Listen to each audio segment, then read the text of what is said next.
Hello beautiful people, চলে এসেছি নতুন একটা ব্লগ নিয়ে। এখন যাচ্ছি আমাদের কমিশনারের বাড়িতে পরে বল তুই যাবে, আর পাচ্ছি না।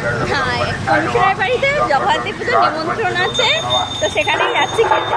গেছিলাম কিন্তু কমিশনের বাড়িতে পুজোর খাওয়া দাওয়া করতে। জগদ্ধাত্রী পুজোর প্রত্যেকবারের মতন সবারই যেমন নিমন্ত্রণ থাকে পাড়ায়, তো আমাদেরও সেরকমভাবেই ছিল।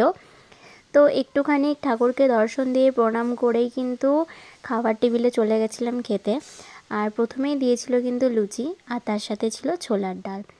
বেশ ভালো খেতে ছিল, মানে খেয়ে নিয়েছি, প্রায় 2-3টে খেয়ে নিয়েছিলাম, মানে বেশ ভালো লাগছিল খেতে।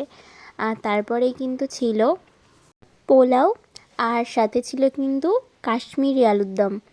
বেশ ভালো খেতে ছিল, যদিও বা লুচিটা একটু বেশি খেয়ে নিয়েছিলাম, তাই আর সেটা ভালোভাবে খেতে পারিনি, তবে যাই হোক। আর তারপরেই কিন্তু দিয়েছিল চাটনি, পাঁপড়, আর ছিল যেটা বেস্ট লেগেছে সেটা হচ্ছে মালপোয়া। এটা না আগেরবারও করেছিল, এত ভালো খেতে হয়, মানে অসাধারণ লাগে খেতে। তো খাওয়ার পরেই কিন্তু বেরিয়েই আমি আমাদের পাড়ার ঠাকুরটাকে কিন্তু দেখতে চলে গেছিলাম, যেহেতু ওই রাস্তাতেই পড়ে। কেমন খেলি বল, কমিশনারের বাড়িতে কেমন খেলি? এটা তো এখন সবার সামনে বলা যাচ্ছে না, মানে একদম এক্সপিরিয়েন্সটা আমি পরে শেয়ার করবো। মোটামুটি খারাপ লাগেনি, খুব ভালো লেগেছে। তাও কোথায় যাচ্ছ তুমি?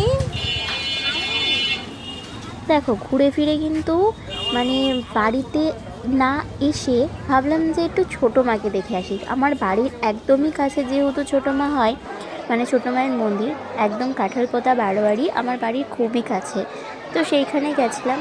আর যেহেতু সকাল ছিল, মানে দুপুর টাইম ছিল, তাই একটু সামান্য ভিড়টা একটু কম ছিল। সারাক্ষণই তো ভিড় থাকেই সবসময়, পুজোর যে কটা দিন ছিল সব দিনই খুবই ভিড় ছিল।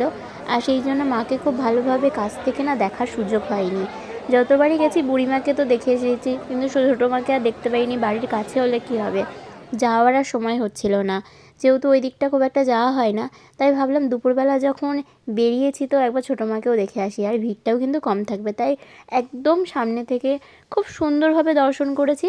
আর তোমাদের জন্যও কিন্তু রইল এই ভিডিওটা, যাতে তোমরাও কিন্তু মানে ভালোভাবে দেখতে পারো। জানি অনেক ভিডিওতে হয়তো দেখেছো, তবে যাই হোক। আবার আসার পথে ছিল কিন্তু আমিনবাজার বারোয়ারির মিষ্টি মা, খুবই ভালো লাগে। বারোয়ারির এই যে আমিনবাজার বারোয়ারিটা না প্রত্যেকবার খুব সুন্দর করে, মানে প্যান্ডেলটা দারুণ সুন্দর করে। আর ঠাকুর তো অলওয়েজ মিষ্টি, ঠাকুরের মুখ তো দেখলেই সব ঠাকুরই মিষ্টি হয়, যেটাই হোক না কেন। তো দেখা হবে নেক্সট ব্লগে, টাটা।